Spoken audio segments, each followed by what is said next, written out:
जय जय श्री राधे, जय जय श्री राधे श्याम। श्रीमन नारायण नारायण नारायण, श्रीमन नारायण नारायण भजमन नारायण नारायण नारायण, भजमन नारायण नारायण लक्ष्मी नारायण नारायण नारायण, लक्ष्मी नारायण नारायण नारायण, श्रीमन नारायण नारायण नारायण, श्रीमन नारायण नारायण नारायण। मोर मुकुट पीतांबर सोहे गल वैजंती माला, मोर मुकुट पीतांबर सोहे गल वैजंती माला। कोई कहे यशोदा का लाला, कोई कहे नंद लाला, कोई कहे यशोदा का लाला, कोई कहे गोपाला। श्रीमन नारायण नारायण नारायण, श्रीमन नारायण नारायण नारायण, भजमन नारायण नारायण नारायण, भजमन नारायण नारायण नारायण। कागज की एक नाव बनाई छोड़ दी गंगा जल में, कागज की एक नाव बनाई छोड़ दी गंगा जल में। धर्मी धर्मी बाहर उतरे पापी रह गए जल में, धर्मी धर्मी बाहर उतरे पापी रह गए जल में। श्रीमन नारायण नारायण नारायण, श्रीमन नारायण नारायण भजमन नारायण नारायण नारायण, भजमन नारायण माटी खटिया माटी बिछोना, माटी का है तिरोना, माटी खटिया माटी बिछोना, माटी का है तिरोना। माटी का है बनाई पुतला, माटी में मिल जाना, माटी का है बनाई पुतला, माटी में मिल जाना। श्रीमन नारायण नारायण नारायण, श्रीमन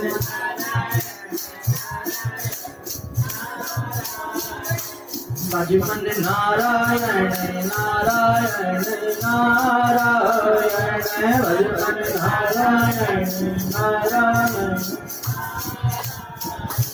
साधु राजीवन में सृष्टि राजीवन में, साधु राजीवन में सृष्टि राजीवन में। आम की डाली कोयल राजी, मछली राजी जल में, आम की डाली कोयल राजी, मछली राजी जल में। श्रीमन नारायण नारायण नारायण, श्रीमन नारायण नारायण भजमन नारायण नारायण नारायण, भजमन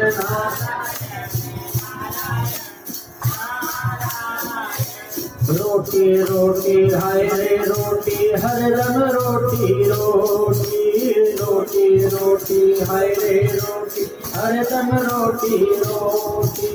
बिना भजन के हो गई बंदे किस्मत तेरी खोटी, बिना भजन के हो गई बंदे किस्मत तेरी खोटी। श्रीमन नारायण नारायण नारायण, श्रीमन नारायण नारायण नारायण, भजमन नारायण नारायण नारायण, भजमन नारायण नारायण नारायण, लक्ष्मी नारायण नारायण नारायण लक्ष्मी नारायण नारायण नारायण। बोले लक्ष्मी नारायण भगवान की जय, बोले सत्यनारायण भगवान की जय, बोले श्रीमन नारायण भगवान की जय। जय जय श्री राधे, जय जय श्री राधे, जय जय श्री राधे श्याम। कृष्णाय वासुदेवाय हरये परमात्मने प्रणतः क्लेशनाशाय गोविन्दाय नमो नमः। वसुदेवसुतं देवं कंसचाणूरमर्दनं देवकी परमानन्दं श्रीकृष्णं वन्दे जगद्गुरुं, श्रीकृष्णं वन्दे जगद्गुरुं। अनंत कोटि ब्रह्मांड नायक सर्वेश्वर सर्वाधिपति कुंज निकुंजेश्वर राधारमण बाधाहरण चिदाधार केवलाधार निराकार निर्विकार निर्विकल्प निरीह अकारण करुणा वरुणालय भक्तवांछा कल्पतरु तरणिद्युत विनिंदित सुभग पीतांबर धारी समलंकृत भगवान श्री कृष्ण चंद्र जी का दिव्याति दिव्य वांगमय वटु श्रीमद् भागवत महापुराण। श्रीमद् भागवत महापुराण जिसका पठन पाठन दर्शन श्रवण मनन निधिध्यासन समस्त जीव राशियों की कल्प कल्पांतरीय जन्म जन्मांतरीय कोटि कोटि कल्मषों का विध्वंसक है। निगम कल्पतरोर्गलितं फलम् सुखमुखामृतदर्वसंयुतं पिबत भागवतं रसमालयम् मुहुर्हो रसिका भुवि भावुकः मुहुर्हो रसिका भुवि भावुकः। वेद रूपी वेदांत रूपी कल्प वृक्ष का सुमधुर अमृत रूपी रस का पान आप और हम यहाँ पर कर रहे हैं। पितृपक्ष चल रहा है, श्राद्ध पक्ष चल रहा है। विशेष रूप से पितृपक्ष में श्राद्ध पक्ष में श्रीमद् भागवत अमृत रस का पान करना बड़ा ही भाग्य एवं सौभाग्य का विषय माना जाता है। वैसे तो प्रायः श्रीमद् भागवत कथा सदा सेव्य श्रीमद् भागवती कथा यस्या श्रवण मात्रेण हरिश्चित्तम समासेत। भागवत में श्लोक है कि भागवत का जो श्रवण है रोज करना चाहिए, नित्य करना चाहिए। परंतु पितृपक्ष में महत्व इसका इसलिए ज्यादा बढ़ जाता है क्योंकि पितृपक्ष में हमारे जो पितृ हैं वे इस पृथ्वी पर रहते हैं और पितरों के निमित्त इस कथा का आयोजन किया जाए तो पितृ इस कथा का श्रवण करके मोक्ष को प्राप्त हो जाते हैं, मुक्ति को प्राप्त हो जाते हैं। मुक्ति का तात्पर्य है, मोक्ष का तात्पर्य है परमात्मा से मिलन हो जाता है। कल हमने यहाँ पर सुंदर ध्रुव चरित्र श्रवण किया, प्रहलाद चरित्र श्रवण किया, गजेंद्र मोक्षोपाख्यान श्रवण किया।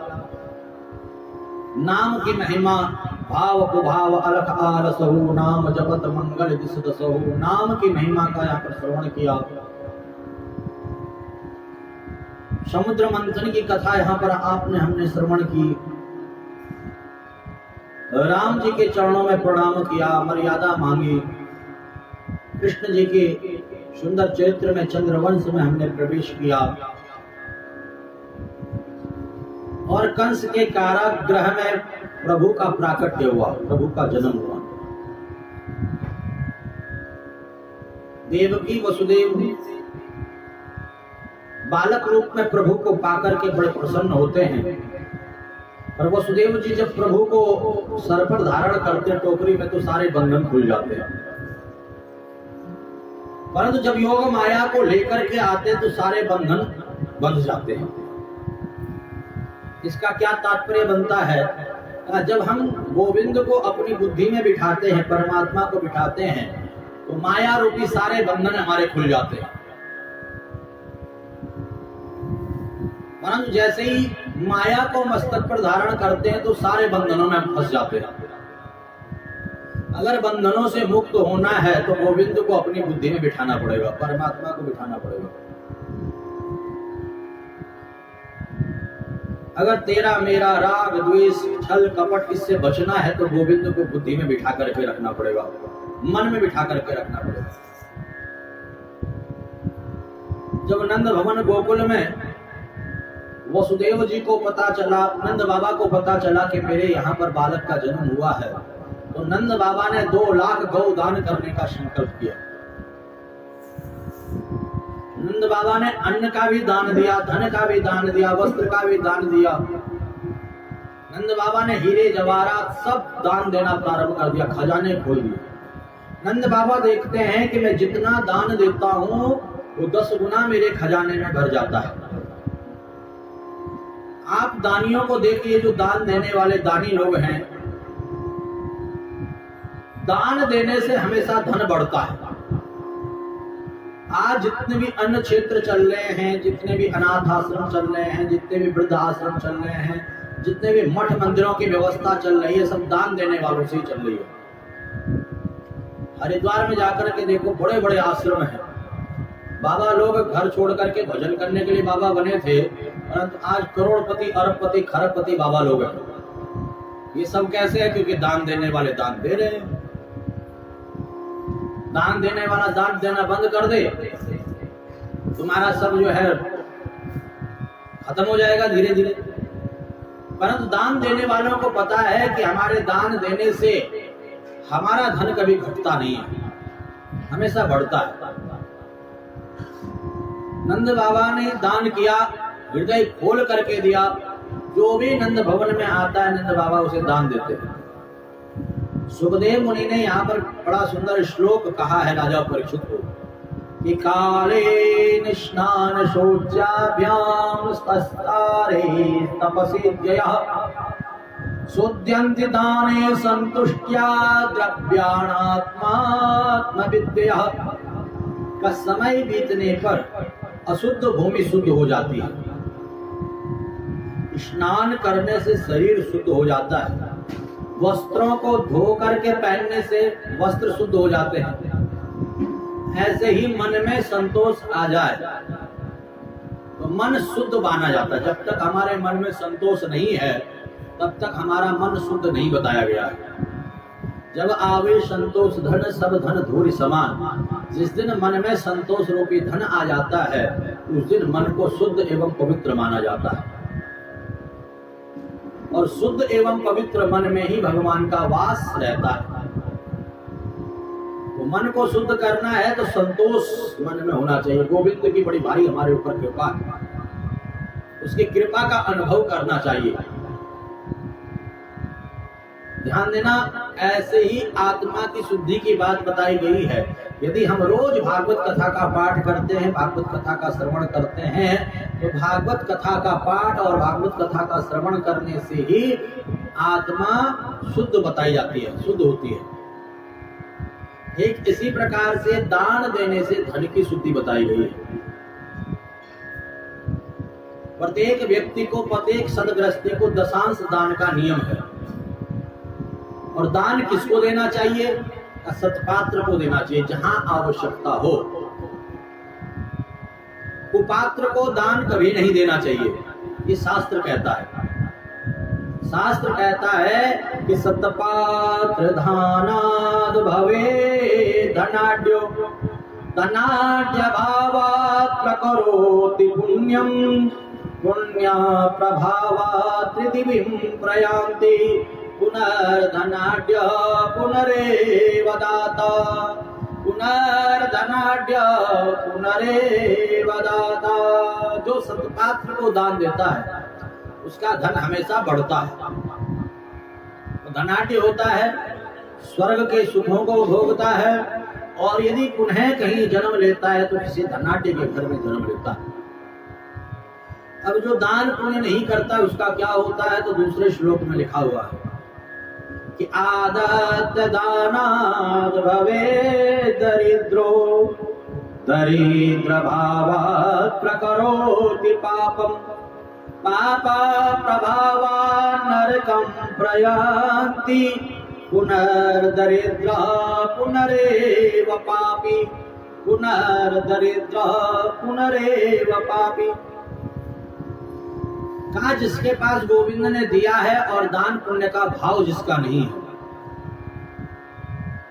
उसका धन दुख में, बीमारी में, रोगों में, व्यसनों में, कुछ गलत आदतों में वो धन जो है खत्म हो जाता है। दरिद्र होगा, दरिद्र होने पर पाप कर्म करेगा, पाप के प्रभाव से नरक यातनाएं भोगेगा और यदि कभी जन्म लेगा तो किसी दरिद्र के घर पर जन्म लेगा। ये उसकी स्थिति चलती रहेगी। आपने हमने अनुभव भी किया होगा कि एक ही दिन में, एक ही नक्षत्र में, एक ही मुहूर्त में बहुत सारे बच्चे जन्म लेते हैं। तो कुछ गरीब के यहाँ जन्म लेते हैं तो कुछ अमीर के यहाँ जन्म लेते हैं, कुछ मध्यम परिवार में जन्म लेते हैं। कहाँ जब ग्रह नक्षत्र सब एक ही है, एक ही तिथि, एक ही दिन, एक ही बार है, तो इतना अंतर कैसे आ गया? कहा जिसने पूर्व जन्म में दान पुण्य किया था आज अमीर के घर पर जन्म ले रहा है, और जिसने दान पुण्य नहीं किया गरीब के यहाँ पर जन्म ले रहा है। यह बात समझने योग्य है। आपने देखा होगा कि एक गरीब व्यक्ति अमीर हो जाता, अमीर व्यक्ति गरीब हो जाता। कहा गरीब व्यक्ति के मन में दान पुण्य का भाव था, गोविंद उसे खूब दिए, और अमीर व्यक्ति को गोविंद ने दिया तो उसके दान पुण्य का भाव नहीं था। गोविंद ने कहा कि इसको देने से क्या लाभ, देना तो उसको चाहिए जो सत्कर्म करे, दान पुण्य करे।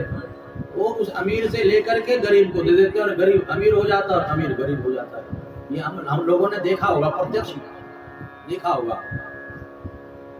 तो यतो दानम न जायेत तद्द्रव्यम मलवत स्मृता, जो धन दान नहीं दिया जाता है वे मल के सदृश है। दान अनेकम कलयुगे, इस कलयुग में दान पुण्य की बहुत बड़ी महिमा है। कलयुग में ज्यादातर दान पुण्य की महिमा है।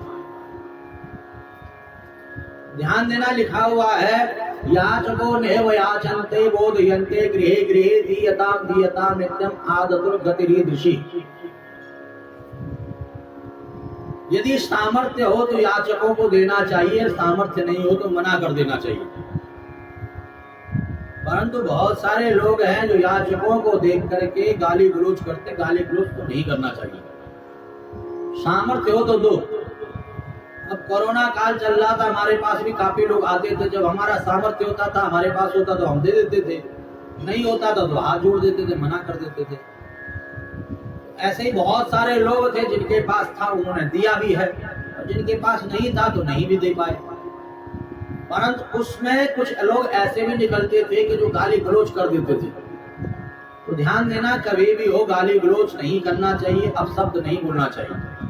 क्योंकि ये जो याचक हैं ये हमें शिक्षा देने के लिए आते हैं। भैया जब मेरे पास था तो मैंने दिया नहीं, इसलिए आज मांग रहा हूँ। तेरे पास देने को है तो दे, ताकि तुझे मांगना न पड़े।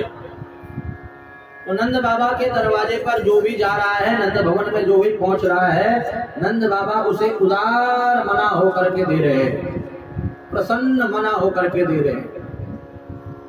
और यहीं पर नंद भवन में नंद रानी यशोदा के पास भी गोपिकाएं आ रही हैं। हे मैया यशोदा, बहुत बहुत बधाई हो। कृष्ण जन्म सुनी आई, यशोदा मैया दे दो बधाई। कृष्ण जन्म सुनी आई, यशोदा मैया दे दो बधाई। दे दो बधाई मैया, दे दो बधाई, दे दो बधाई मैया, दे दो बधाई।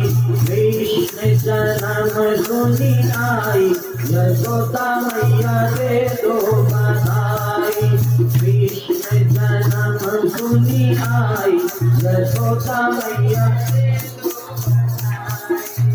टीका भी लूंगी, झूमर भी लूंगी, टीका भी लूंगी, झूमर भी लूंगी। कुंडल की देव साई, यशोदा मैया दे दो बधाई। कृष्ण जन्म सुनी आई, यशोदा मैया दे दो।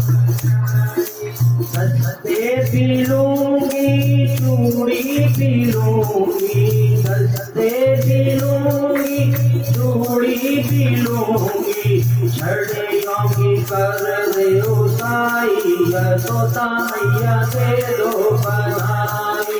कृष्ण जन्म सुनी आई, यशोदा मैया दे दो बधाई। कृष्ण जन्म सुनी आई, यशोदा मैया। साड़ी भी लूंगी, लहंगा भी लूंगी, साड़ी भी लूंगी, लहंगा भी लूंगी। सुंदर की देओ देओ साई, यशोदा मैया दे दो बधाई। कृष्ण जन्म सुनी आई, यशोदा मैया दे दो बधाई। दे दो बधाई मैया दे दो बधाई, दे दो बधाई मैया दे दो बधाई। कृष्ण जन्म सुनी आई, यशोदा मैया दे दो बधाई। कृष्ण जन्म सुनी आई, यशोदा मैया। आयल भी लूंगी, पायल भी लूंगी, आयल भी लूंगी, पायल भी लूंगी। बिछोंगी कर देओ साई, यशोदा मैया दे दो बधाई। कृष्ण जन्म सुनी आई, यशोदा मैया दे दो बधाई। दे दो बधाई मैया दे दो बधाई, दे दो बधाई मैया दे दो बधाई। कृष्ण जन्म सुनी आई, यशोदा मैया दे दो बधाई। कृष्ण जन्म सुनी आई, यशोदा मैया दे दो बधाई, यशोदा मैया दे दो बधाई। ब्रज की जितनी भी गोपिकाएं हैं सबकी सब मैया यशोदा के पास आती है। मैया टीका भी लूंगी, झूमर भी लूंगी, कुंडल भी लूंगी, जिसको जो चाहिए था मांग मांग करके, है ना। दस्ते भी लूंगी, चूड़ी भी लूंगी, छड़ी भी लूंगी। जो बूढ़ी बूढ़ी गोपी चलना नहीं आता था वो छड़ी मांग रही है, मुझे छड़ी दे दो, है। और कोई कह रही है साड़ी भी लूंगी, लहंगा भी लूंगी, चुनरी भी लूंगी, मांग मांग करके। और आयल भी लूंगी, पायल भी लूंगी, और बिछुए भी लूंगी, सब मांग रही। क्योंकि नंद भवन में जो भी जा रहा है, नंद रानी यशोदा बाबा नंद पूरा खजाना खोल दिए हैं। जो मांग रहा है, जो जिसकी इच्छा है, सो उसको मिल रहा है। और उत्सव बड़ा भारी चल रहा था। अब इस उत्सव में क्या हुआ, एक बूढ़ी गोपी थी जिसका विवाह हुआ था 8 वर्ष की अवस्था में। देखिए, पहले माताओं के विवाह बहुत छोटी अवस्था में हो जाते थे। 6 वर्ष की अवस्था में, 7 वर्ष की अवस्था में, 8 वर्ष की अवस्था में कन्यादान होता था। तो गोपी का जो विवाह था वह बहुत छोटी अवस्था में हुआ था, 8 वर्ष की अवस्था में। तो इसने जो श्रृंगार उस समय पर किया था वो बक्से में बंद कर रखा था। कहा जब नंद भवन में आनंद उत्सव मनाया जाएगा तब मैं ये श्रृंगार दोबारा करूंगी, जो श्रृंगार विवाह के समय पर किया था। और आज इस गोपी की अवस्था हो गई 100 वर्ष से ऊपर। और आज इसको जब पता चला कि नंद के यहाँ पर आनंद मनाया जा रहा है, उत्सव मनाया जा रहा है, तो इसने अपना बक्सा खोल दिया और ब्याह के समय पर जो श्रृंगार किया था वही श्रृंगार ये करने लगी। बुढ़ापा ज्यादा था, आंखों से दिखाई नहीं देता था, तो उसने क्या कर दिया, आंखों पे लगाने वाला ओंठों पे लगा दिया, ओंठों पे लगाने वाला आंखों पे लगा दिया, क्योंकि दिख नहीं रहा था उसे। तो गले में बांधने वाला पैरों में बांध दिया, तो पैरों में बांधने वाला गले में बांध दिया, क्योंकि दिखाई नहीं दे रहा था। और श्रृंगार भी किया था 8 वर्ष की अवस्था में विवाह के समय पर। और आज 100 वर्ष से ज्यादा उम्र हो गई, आज वही श्रृंगार कर रही है। तो महाराज जो है श्रृंगार करके हाथ में लाठी लेकर के जब नंद भवन में पहुंची, नंद द्वार पे, और जैसे ही उसने कहा अरे भैया का भयो, और ब्रजवासी इतना आनंद उत्सव मना रहे थे, एक ग्वाले ने माखन का गोला बनाया और निशाना लगा करके फेंक करके मारा। और वह माखन का गोला उस गोपी के मुंह से सीधा पेट में, क्योंकि दांत रूपी दरवाजा तो था नहीं, तो सीधा माखन जो है भीतर चले गया। जीभ से ओटो उसको साफ करते हुए फिर पूछती, भैया कहा भयो? अरे गोपी तो को नपतो नंद के यहाँ आनंद भयो है, बधाई हो, अरे बधाई हो बधाई हो। और ये जैसे ही नाचने लगी वहीं पर फिसल गई, क्योंकि नंद आंगन में, नंद भवन में दूध दही माखन बिखरा पड़ा था, ये उसी में लोटपोट हो गई। अब प्रश्न उठता है कि ये दूध दही माखन कैसे बिखर गया वहां पर? का देखिए, वृषभानु जी के बारे में आप लोगों ने सुना होगा। वृषभानु जी, वृषभानु जी की पत्नी का नाम है कीर्ति, और वृषभानु जी की बेटी का नाम है राधा रानी। और राधा रानी बड़ी है कन्हैया से, 11.5 महीने बड़ी। हुआ ऐसा कि कृष्ण जन्म से पहले 11.5 महीने पहले वृषभानु अपनी पत्नी के साथ जमुना स्नान कर रहे थे। रावल गांव में रहते थे पहले, ये ब्रजमंडल में गांव है रावल गांव। तो स्नान कर रहे थे, जमुना महारानी से प्रार्थना कर रहे थे, जमुना महारानी हमें संतान सुख मिले। तो वहीं पर क्या हुआ कि एक कमल पुष्प बहता हुआ आया, जिसमें करोड़ों करोड़ों सूर्यों का प्रकाश प्रकाशित हो रहा था, और वह कमल पुष्प आकर के खिल गया, और उसमें छोटी सी कन्या जिसका नाम राधा रखा।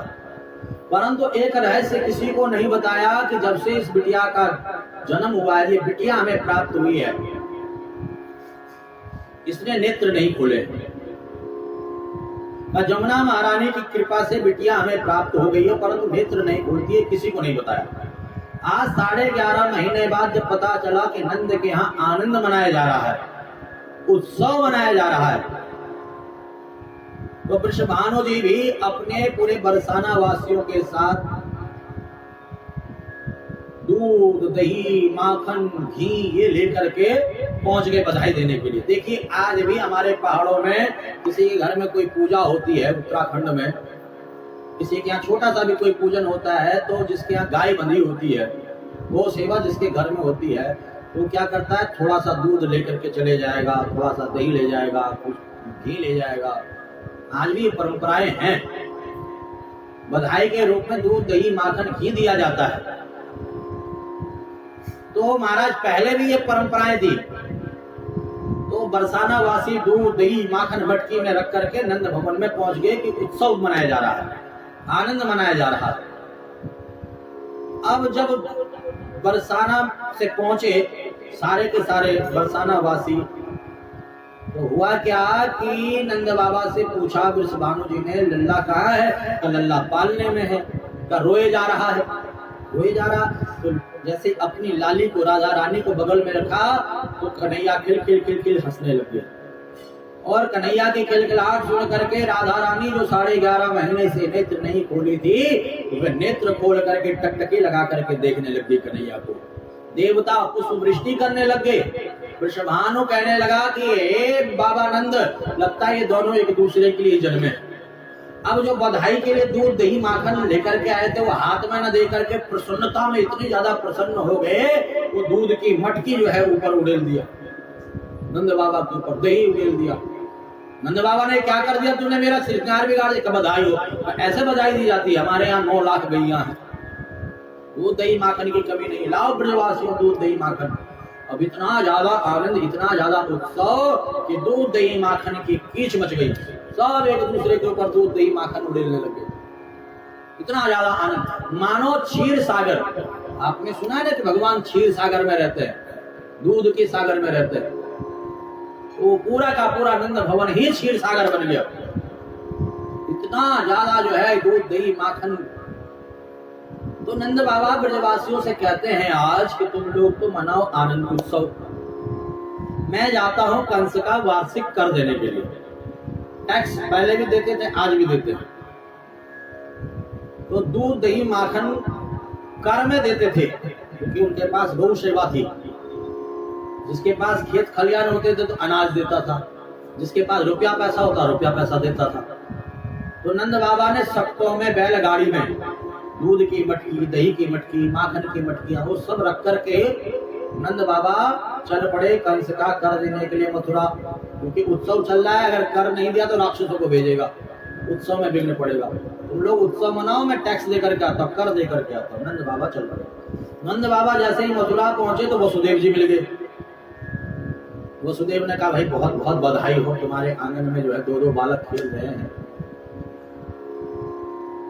नंद बाबा ने कहा तुम्हें भी बहुत बहुत बधाई हो, देवी रोहिणी का बालक है, कंस को नहीं पता है, तुम्हें भी बधाई दो ना। वसुदेव कहते हैं कि मुझे ज्योतिष का ज्ञान है, मेरा ज्योतिष बता रहा है गोकुल में उत्पात होने वाला है, तुम जल्दी जाओ। और नंद बाबा कंस का कर दे करके चल पड़े। और इधर कंस को जब पता चला योग माया से कि तेरे को मारने वाला तेरा काल तो कहीं और जन्म ले चुका है, तो कंस ने मीटिंग बिठा दी थी, राक्षसों की मीटिंग। अकासुर, बकासुर, धेनुकासुर, व्योमासुर, केसी, पूतना, सक्कासुर, तृणावर्त। पूतना नामक राक्षसनी कहती है महाराज आप मुझे आज्ञा दीजिए, 15 दिन महीने भर के भीतर जितने भी बच्चों ने जन्म लिया है मैं सबको मार करके आ जाती हूँ, आपका काल भी मर जाएगा। कंस की आज्ञा पाकर के पूतना बच्चों को मारने के लिए चल पड़ी। और भगवान की योग माया ने सोचा कि निरपराध बालकों ने क्या बिगाड़ा है, तो योग माया पूतना के मन में प्रविष्ट हो गई और पूतना सीधा नंद भवन के लिए चल पड़ी। अपना जो विकराल काय रूप था वो रूप छुपा दिया इसने। ब्यूटी पार्लर में चली गई थी ये। ब्यूटी पार्लर में माताएं जाती है ना,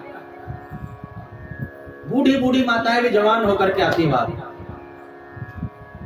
तो पूतना ने ऐसा ब्यूटी पार्लर में गई कि महाराज जो अपना विकराल काय रूप था वो छुप गया इसका, और ऐसा रूप बन गया इसका, अहो वकीयम स्तनकाल कूटम जिघांसया पायदप्य साध्वीं बन गई, साध्वी बन गई बिल्कुल।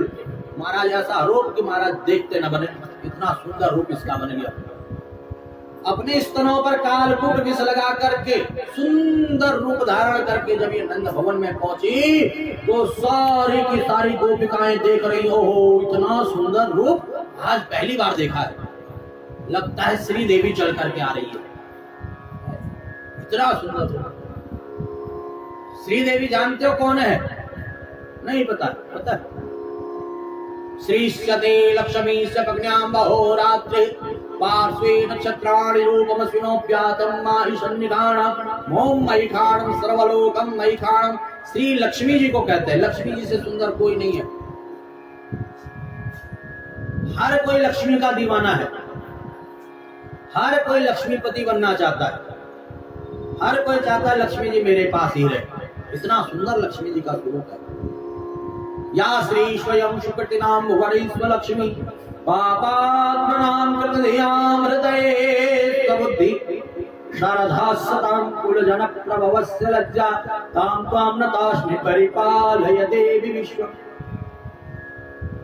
मानो वैकुंठ को छोड़ करके लक्ष्मी जी चल करके आ रही है, इतना सुंदर रूप इसका।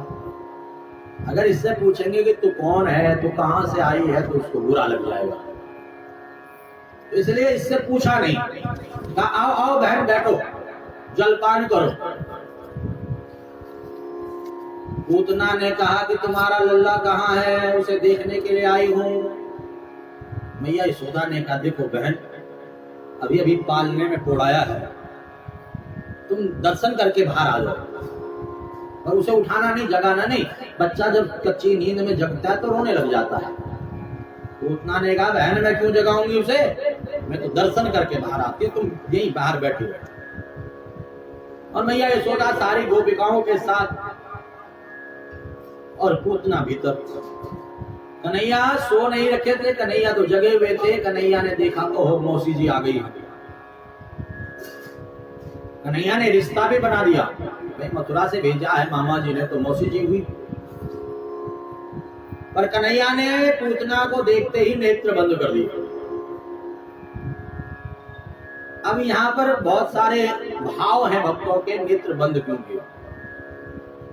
कन्हैया ने नेत्र बंद क्यों किया? कन्हैया ने सोचा कि दृष्टि अच्छी जगह डालनी चाहिए, अच्छे लोगों को देखना चाहिए, और ये पूतना तो कहीं से भी अच्छी नहीं है, तो बाल घातनी है,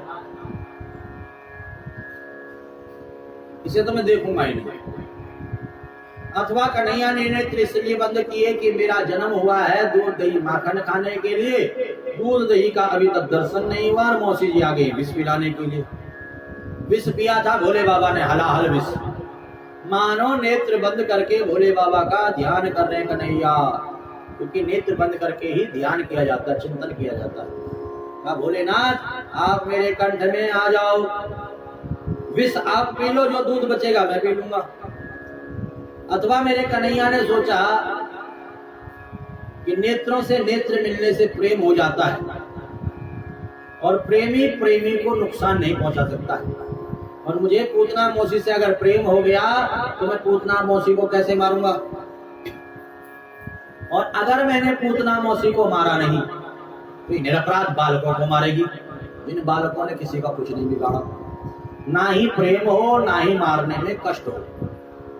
तो कन्हैया ने अपने नेत्र ही बंद कर दिए। पूतना आगे बढ़ी और कन्हैया को अपने गोदी में लेकर के पान कराने लगी, दूध पिलाने लगी। तो कन्हैया ने सबसे पहले विष का पान किया, फिर दूध का पान किया, और अब जब पूतना के प्राणों का पान करने लगे तो पूतना को वेदना होने लगी, और पूतना का जो विकराल काय रूप था वह प्रकट हो गया भगवान का स्पर्श मिलते ही। और पूतना हाथ पैर पटकती हुई पूत छोड़ दे पूतना पूतना पूतना। कन्हैया कहते हैं मौसी जी जिसको मैं एक बार पकड़ लेता हूं उसे कभी नहीं छोड़ता हूं, उसे तो सीधा वैकुंठ में ही छोड़ता हूं। पूतना इतना ज्यादा छटपटाने लगी, सामुन चमुंचालमिति प्रभाषणी निस्पीड्यमाना खिल जीव मर्मणि विविक्त नेत्रो चरणो भुजो बहु प्रसन्न गात्रा क्षिपितो रोदः। उसके नेत्र बाहर निकल गए, छटपटाने लगी और धड़ाम से पृथ्वी पर गिर गई और पूतना के प्राण निकल गए। बोले पूतना मर्दन भगवान की 6 कोस का इसका शरीर था। एक कोस में कहते हैं 7 किलोमीटर होता है, 6 कोस में कितना हो गया, इतना बड़ा इसका शरीर था। जब ये गिरी तो बहुत जोर का शब्द हुआ, पेड़ पौधे सब टूट गए, ब्रजमंडल के गोकुल के। नंदरानी यशोदा दौड़ी दौड़ी आई, का मेरा लल्ला कहाँ है, मेरा लल्ला कहाँ है। ए मैया जैसे बड़े भारी विशाल पर्वत पर नीलमणि चमकता है, तुम्हारा लल्ला भी पूतना के विशाल वक्षस्थल पर चमक। अरे मेरे लल्ला को, मेरे नीलमणि को उतारो। सीढ़ियां लगाई गई और कन्हैया को लल्ला को उतार करके मैया को दिया गया, और मैया सीधा दौड़ के गौशाला में पहुंच गई। कहाँ पहुंच गई, गौशाला में। गौशाला में जाकर के मैया ने क्या किया जानते हो, पंचद्रव्य से अपने बालक का अभिषेक कराया, स्नान कराया और पंचद्रव्य का पान कराया। पंचद्रव्य पता है आपको किसे कहते हैं, गाय का गोबर, गाय का जो है गौमूत्र, गाय का दूध, गाय का दूध का दही, गाय के दूध का घी, 5 पंचद्रव्य। अब यहाँ ये सब उपलब्ध नहीं होता है, फिर भी हमारे उत्तराखंड में चले जाओ, पहाड़ में चले जाओ, ऋषिकेश से नीचे कोई भी छोटे से छोटा और बड़े से बड़ा पूजन होता है तो बिना पंचद्रव्य के पूजन प्रारंभ नहीं होता है। जब तक जजमान को पंचद्रव्य का पान नहीं कराया जाता, पंचद्रव्य का छींटा नहीं दिया जाता है। पंचद्रव्य को बड़ा ही पवित्र माना जाता है। आजकल तो चरणामृत में लोग भिन्न करते हैं, मैं देखता हूं बहुतों को, बहुत लोगों को मैं देखता हूं, हाथ में ले लेंगे और खाली यूं करेंगे और फिर यूं पूरा सर पर लगा देंगे। पंचद्रव्य भी लोग जो है कई बार जो है वो कर देते हैं, और पंचद्रव्य को बड़ा शुद्ध, बड़ा पवित्र माना जाता है। शारीरिक कोई भी फोड़ा, फुंसी, यहाँ तक कुष्ठ रोग भी अगर हो तो गाय का गोबर का लेप करके नहाओ, तो शारीरिक जो चर्म रोग है वो सारा दूर हो जाता है। विज्ञान ने भी इस बात को सिद्ध किया। भीतर कैंसर जैसी बीमारी भी अगर है, गोमूत्र का पान अगर रोज करते हो तो कैंसर जैसी बीमारी भी ठीक हो जाती है। ये बात भी जो है सिद्ध हो चुकी है। और दूध का महत्व तो आप जानते ही हो, दही का महत्व भी जानते हो, घी का महत्व भी आप जानते हो, कितना ताकत होता है दूध दही घी में, गौ माता को है ना।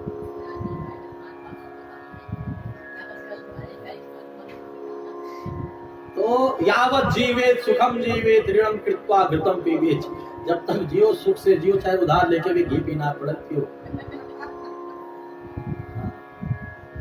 बड़ा शक्ति। पहले पुरानी माताओं को लोग देखते हैं तो आजकल के नौजवान वह कार्य नहीं कर पाते हैं। पुरानी माताओं को देखो, सारा काम करती माता का। पुराना जमाने का घी पी रखा अपने जमाने का, आजकल का नकली वाला नहीं। वो न्यूज में दिखा रहे थे कि हमारा जो घी तैयार होता है वो 25-50 रुपए में तैयार होता है। आजकल जो घी होता है तैयार, अब तो डर भी लगता है घी खाने में ना। 25-50 रुपए का तैयार होता है और बाजार में 500-600 रुपए का बिकता है। वो अब तो घी में भी बड़ा डर लगता है, बड़ा। और पूजा का घी तो फिर महाराज 200-250 रुपए किलो भी मिल जाता है। दुकानदार से कह दो पूजा वाला चाहिए, तो उसमें क्या मिला होगा वो आप खुद ही जानते हो, समझदार हो।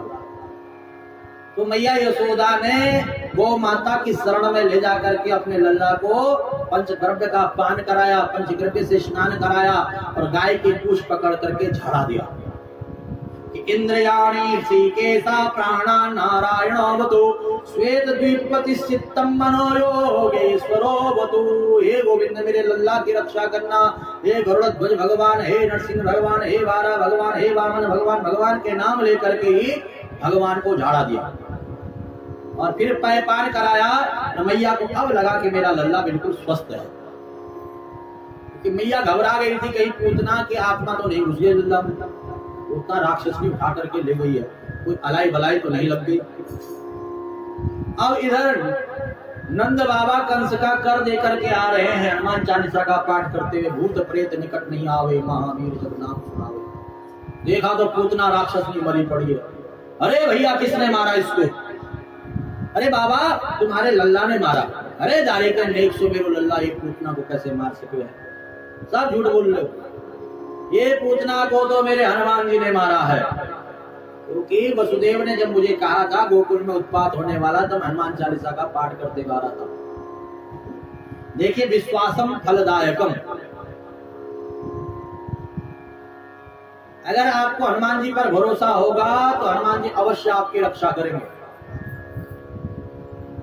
हम लोगों ने, सब लोगों ने सुना है कि हनुमान जी हैं, पता है आप लोगों को हनुमान जी है।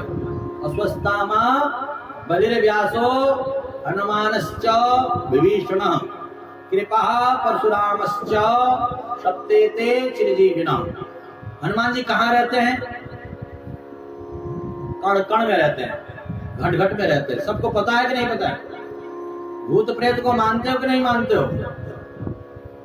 सुना है आप लोगों ने भूत प्रेत होते हैं? क्या सुना है? कहाँ रहते हैं? मरघट में, शमशान में, कब्रिस्तान में। और ये भी सुना है कि हरि व्यापक सर्वत्र समाना, हनुमान जी सब जगह।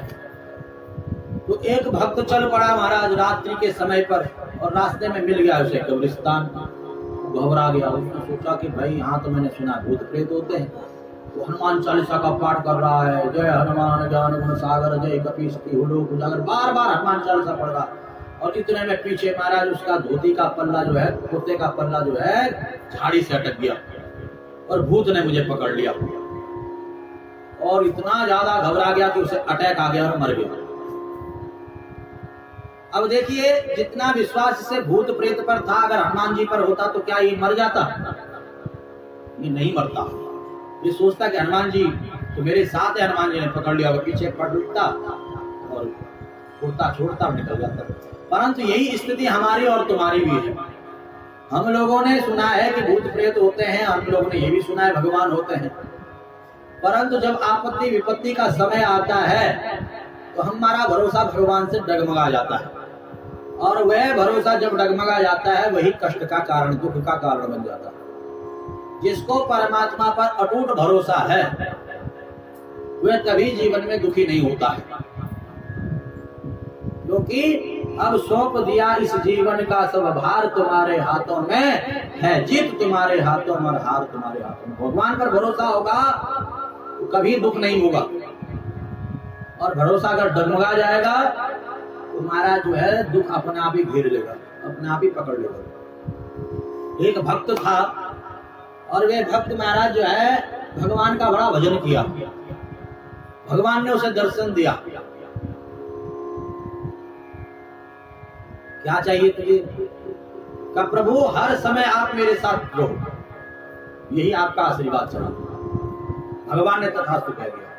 का मुझे कैसे पता चलेगा आप मेरे साथ चल रहे हो? क्या देख, जब तू चलेगा तो 2 पैरों के निशान तेरे होंगे और साथ साथ में 2 पैरों के निशान मेरे भी होंगे। तो समझ लेना 4 पैरों के चिन्ह तुझे दिख रहे हैं तो मैं तेरे साथ चल रहा हूं। अब ये जहां भी जाता वहां इसे 2 चरण चिन्ह अपने और 2 भगवान के दिखाई देते, बड़ा खुश होता भगवान मेरे साथ। अब महाराज क्या हुआ कि इसके ऊपर बड़ा आपत्ति विपत्ति संकट का समय आ गया। अब इसने देखा कि तो केवल मेरे ही चरण चिन्ह दिखाई दे रहे हैं, 2 भगवान के चरण चिन्ह तो है नहीं। लगता है भगवान मुझे छोड़ करके चले गए, दुख मेरे ऊपर आया और भगवान छोड़ करके चले गए। अब ये तो भगवान से लड़ाई झगड़ा करने लग गया। अच्छा, जब सुख था तो तब मेरे साथ थे, हाँ दुख आया तो छोड़ दिया साथ। भगवान प्रकट हो गए। अब क्या हो गया, क्यों लड़ रहा है? जब मेरे ऊपर सुख था तब आप मेरे साथ थे और आज दुख आया तो साथ छोड़ दिया। दुष्ट, साथ नहीं छोड़ा तेरा। जब तेरे ऊपर सुख का समय था तो मैं तेरे बगल में चलता था, और आज जो तेरे ऊपर दुख का समय आया तो मैंने तुझे गोदी में उठा करके ले चल रहा हूं। वो जो 2 चरण चिन्ह तू सोच रहा तेरे नहीं, वो मेरे हैं। तो भगवान क्या करते हैं, दुख के समय पर अपनी गोदी में उठा करके चलते हैं। कहने का तात्पर्य दुख सहने की शक्ति देते हैं, कष्ट सहने की शक्ति देते हैं, संकट सहने की शक्ति मिलती है भजन करने से, भगवान की शरण में जाने से। ध्यान देना, दुख और सुख ये तो जीवन में जरूर आएगा हमारे कर्मों के फलस्वरूप, परंतु अगर भगवान की शरण में अगर हम हैं और कदाचित कोई दुख आ जाता है तो हम उस दुख को हंसी हंसी निपटा देते हैं, सहन कर लेते हैं, उस दुख की घड़ी को काट देते हैं। परंतु अगर भगवत भजन नहीं किया है, भगवत शरणागति नहीं है, भगवान पे भरोसा नहीं है, तो थोड़ा सा भी कष्ट होता है तो तड़पने लग जाते हैं, छटपटाने लग जाते हैं थोड़े से कष्ट में। तो इसीलिए शास्त्रों का सहारा लिया जाता है, भगवत भजन किया जाता है, भगवत भक्ति की जाती है, ताकि पूर्व समय पर हमने कोई गलत काम किए हो, गलत कर्म किए हो, अगर कोई कष्ट संकट आ जाए तो कष्ट संकट सहने का शक्ति हमें प्राप्त हो जाए। भगवान हमारे अंग संग रहे, भगवान की कृपा हमारे साथ बनी रहे। तो यहाँ पर देखिए, विश्वासम फलदायकम, विश्वास जिसको होता है उसी का बेड़ा पार होता है, भगवान पे जिसका भरोसा होता है। तो यहाँ पर क्या हुआ, नंद बाबा का इतना ज्यादा भरोसा हनुमान जी पे था कि हनुमान जी ने पूतना को मार दिया है। इस पूतना को जलाओ। बाबा कैसे जलाए, इतने विशाल का है पूतना का, इसके शरीर के अंग अलग अलग चिता बनाओ, हाथों की अलग, पैरों की अलग, इसके घिरने से जो पेड़ पौधा टूटे हैं उसी में इसको जलाओ। पूतना को अग्नि दी गई तो सुगंधी फैलने लग गई। राजा परीक्षित कहते हैं, गुरुदेव ये पूतना राक्षसनी है, दुर्गंधी आनी चाहिए थी, ये सुगंधी क्यों आ रही है? सुखदेव मुनि कहते हैं, ये पूर्व जन्म में राजा बलि की रत्नमाला नामक बिटिया थी। जब भगवान वामन बन करके गए 3 चरण पृथ्वी की याचना करने के लिए, तो रत्नमाला ने देखा इतना सुंदर ब्राह्मण बालक, अगर मेरा बालक हो तो मैं उसे अपना पैपान कराऊं। भगवान तेरे मन की भी जानते हैं, मेरे मन की भी जानते हैं, सबकी मन की जानते हैं, किसके मन में क्या चल रहा होता है सब पता है प्रभु को। भगवान ने तथास्तु कह दिया। पर जब 3 चरण पृथ्वी का संकल्प हो गया और भगवान ने अपना रूप बढ़ा दिया, सब कुछ बलि का नाप लिया, रत्नमाला के मन में बड़ा क्रोध आया। ऐसा छलिया, अगर मेरा बेटा हो तो दूध में विष मिला करके पिला दो। तो भगवान ने तथास्तु कह दिया। कोई भी माँ अपने बच्चे को दूध में विष मिला करके नहीं पिला सकती है। ये कार्य कौन कर सकती है? एक राक्षसनी ही ये कार्य कर सकती है। जैसे आपने कुछ महीनों या वर्षों पहले सुना होगा, 1-2 वर्ष की ज्यादा लंबी बात नहीं है, कि एक माँ को रात को सोने में बड़ा दिक्कत होता था और उसने अपने बच्चे को मार दिया और मार करके थैले में डाल करके गंगा जी के किनारे फेंक दिया। सुना आप लोगों ने? बड़ा खबर चला है। बड़ा न्यूज चलाए, वो तो सीसीटीवी इत्यादि से पता लगाया गया कि फलाने की बच्चा है और फलाने ने मारा, तो पकड़ी गई थी। और एक माँ होती है महाराज, कितना रोती है अपने बच्चों के लिए, थोड़ा सा भी कष्ट आता तो माँ तड़पने लग जाती है, अपने बच्चे की याद आती है तो माँ रोने लग जाती है। आज हमारे बीच में राधे नहीं है, हम लोग राधे को याद करते तो आंखों से आंसू बहने लग जाते हैं, रोके नहीं जाते आंसू। प्राय कथाओं में राधे का जिक्र भी नहीं करता हूं क्योंकि मन भर आता है हमारा। सुरभि मैया राधे को जैसे याद करती तो हृदय भर आता है। देखिए ऐसी भी माताएं हैं जो अपने बच्चों को याद कर करके रोती हैं, बच्चे को थोड़ा सा भी कष्ट हो तो माँ रोने लग जाती है। और ऐसी भी माताएं हैं जो अपने सुख के लिए बच्चों को ही मार देती हैं। अभी सोशल मीडिया पे बड़ा चल रहा था एक वीडियो कि एक माँ अपने बच्चे को इतना मार रही है कि पूछो मत। तो कहने का अभिप्राय यह है कि महाराज जो है राक्षसनी योनि में आना पड़ा रत्नमाला को, और भगवान ने इसके दोनों मनोरथ पूर्ण किए। इसने भगवान को विष भी पिलाया और दूध भी पिलाया। पर भगवान की दयालुता देखो, कृपालुता देखो, लेवे गतिव धात्र चितांत पुण्यम। इस पूतना को वह लोक दिया जो लोक अपनी मैया यशोदा को, देवकी मैया को देना है। धात्योचित गति दे दी, माता की गति दे दी, माता के लोक भेज दिया, वैकुंठ लोक भेज दिया। ऐसे दयालु, ऐसे कृपालु, ऐसे भक्त वत्सल भगवान श्री कृष्ण हैं। बोले कृष्ण कन्हैया लाल की। ध्यान देना, इस कथा से हमें क्या शिक्षा मिलती है। अपने मन में कभी भी कोई कुभाव आने नहीं देना है। प्रयास करें कि हमारे मन में अच्छे से अच्छा भाव आए, क्योंकि हमारे भाव अगर गलत होंगे तो हमें गलत योनि में जन्म लेना पड़ सकता है। और हमारे भाव अच्छे होंगे, शुद्ध होंगे, पवित्र होंगे तो गलत योनियों में न जाकर के भगवान का लोक हमें प्राप्त हो जाएगा। क्योंकि भगवान हमारे भाव को हमेशा सुनता है, हमेशा देखता है, हमेशा जानता है। तो ध्यान देना, रत्नमाला को राक्षस योनि में आना पड़ा क्योंकि भाव गलत आया। जो इस कथा का श्रवण करता है, मनन करता है, चिंतन करता है, गोविंद की कृपा से उसे गोविंद के लोक की प्राप्ति होती है। बोले भक्तवत्सल भगवान की।